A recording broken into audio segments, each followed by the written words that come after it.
another first for Charles III. The king addressing both houses of the British Parliament in the 1,000-year-old hall where the Queen will lie in state. Her reign provided familiarity. His presents unknowns. I cannot help but feel the weight of history which surrounds us and which reminds us of the vital parliamentary traditions. Indeed, this place is all about tradition, including one that sees parliamentarians make laws without interference from the monarch.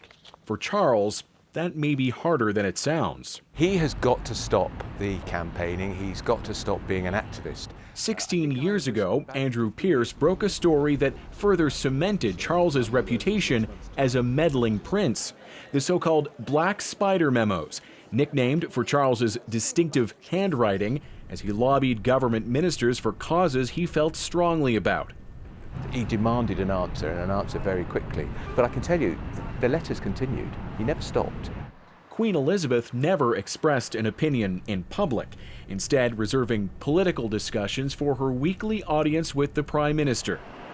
The new king acknowledged his new limitations as soon as he took the throne. It will no longer be possible for me to give so much of my time and energies to the charities and issues for which I care so deeply.